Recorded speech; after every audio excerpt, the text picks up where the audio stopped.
Serie A intensifies as Ronaldo strikes. Hakimi could join Bayern. Arsenal get scored. Spurs are 50-50 on Lemar. And we've got a transfer roundup all coming up in the next few minutes. As I'm your host, Matt Froelich, you are the Onefootballers, and this is the Daily News. First off, and to Serie A, which is intensifying and turning into one of the most intriguing title races in Europe this season. Both Inter Milan and Juventus are now on 45 points, and Inter were top of the table thanks to a Cristiano Ronaldo hat-trick, his first in Serie A, the 56th of his stunning career, and he also got an assist to boot for Gonzalo Higuain as they won 4-0. But just a few hours later, Inter Milan did the unthinkable, certainly the unthinkable over the last 22 years, where they haven't won at Napoli until last night. A 3-1 victory sealed by 2 goals from Romelu Lukaku and one from Lautaro Martinez meant that they retook first spot, but only on goal difference. This was a massive middle finger to all of the haters, according to Antonio Conte, of Inter Milan and Romelu Lukaku. And he said that if they continue to talk trash about him and he keeps in turning performances like that, then he really doesn't care.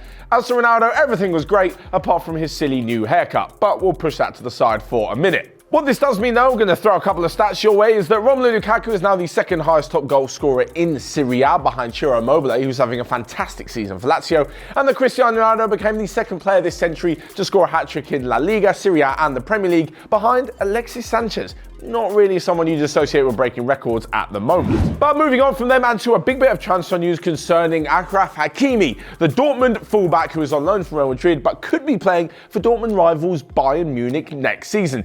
Now, at the moment, this is just a rumour, but things have been flying around in the German press, so much so that Joshua Kimmich replied to them in his press conference yesterday. He said that personally he hadn't heard about the Hakimi rumours. Yeah, of course he hadn't. Anyway, but said that he's been doing brilliantly at Dortmund. He can play on the left or the right and in further attacking positions, which makes him a really versatile and helpful asset. This really looks like a Bayern Munich sign to me. That goes along with everything that they do in the transfer market, especially when it comes to versatile players. Hernandez, Alaba, Pavard, all of them are brilliant players, and Kimmich, who can play along the back line and sometimes in midfield, and Hakimi definitely fits that mould. He's a young, quick, attacking fullback, and I can really see him doing well at Bayern. Whether or not Dortmund would be too happy about this, well, they haven't really got a say in it because their loan from Real Madrid does not include a clause meaning they can buy him at the end. So it looks like once this is done, he'll pack his bags, move away from Dortmund and head back to Real Madrid, awaiting what comes in the summer. Probably a big bid from Bayern Munich. But away from the transfer news and to the FA Cup last night, where even though Arsenal won 1-0 against Leeds, especially in the first half, they were absolutely schooled. Come on, those of you saying, oh, Matt, you're just going to be biased against Arsenal. If you had 1 ounce of football knowledge or even watched the game, you'd see how Leeds were utterly brilliant. Arsenal really were improving in the second half, and according to Alexander Lacazette, that's because Mikel Arteta gave them a right rollicking at half-time and pretty much kicked their asses in the dressing room. There was a lot of shouting, according to Lacazette, and that really fired them up into some action, and Reiss Nelson quite luckily managed to grab the winner. Now, there were 2 main talking points for me from the game. First off, and with that Leeds first half performance, they're definitely needed back in the Premier League. It's been a long time since we've seen them in the top flight of English football, and with football like that under Marcelo Bielsa, they would be a welcome addition to the 20-team league. The other talking point is how on earth did Alexander Lacazette not get sent off? For those of you who didn't see it, basically he just kicked a Leeds player.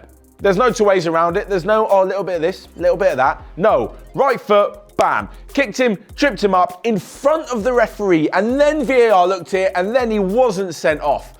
Unbelievable. Now, as is with all VAR decisions, as I say all the time, we just need clarification. You just need the VAR guys, you just need some sort of referees to come out and talk about the decision, why it was given, why it was not given, why compared to other similar kicks in previous games, this wasn't a red card. I mean, if you take away VAR, it was right in front of the ref, Anthony Taylor, as well, and he just didn't really react to it. Pretty shocking. Anyway, as I mentioned, Arsenal are through to the next round. And talking of Arsenal, well, not really. Moving to their North London rivals, Tottenham, who are interested in Thomas Lemar. That is according to reports which say that he could be going for around £51 million. This, though, may be at the end of a loan deal. Basically, Lemar moved to Atletico Madrid from Monaco under very, very big transfer deal, €75 million. things haven't quite worked out for him and he'd probably be better suited to football in the Premier League. But it looks like a loan move with an option to buy will be the most likely course of action. And for 51 million, it's probably not a bad price. As I said, things haven't got so well from Atletico, but he is still a quality player. So much so that he's always in and around the France squad. What it means though is that Spurs could sweeten the deal by throwing in Christian Eriksen. Now there's been so much talk of what's going to happen to the Dane this summer and in this transfer window because Daniel Levy wants to sell him now, even if it is for 20 million, because he doesn't want to lose him on a free in the summer. Apparently Inter Milan are in talks with the Danish playmaker for that £20 million deal, although nobody at the Italian club has actually confirmed those rumours. Whatever happens, Spurs will obviously be delighted to recoup a bit of money on him, as his performances have been pretty half-assed and it looks like he can't wait to leave. So lastly but not least, we come to a quick roundup of the rest of the day's transfer rumours, where Newcastle are interested in Sampdoria defender Omar Colley. DC United, Wayne Rooney's former team, have apparently held talks with Real Madrid midfielder Luka Modric. Harry Winks is interesting both Manchester City and Manchester United. And Daniele De Rossi, the Italian legend, the World Cup winner, the Roma legend, has announced his retirement from football, leaving Boca Juniors immediately and heading back to Italy to enjoy retirement. What a legendary career, and all the best for the future, Daniele.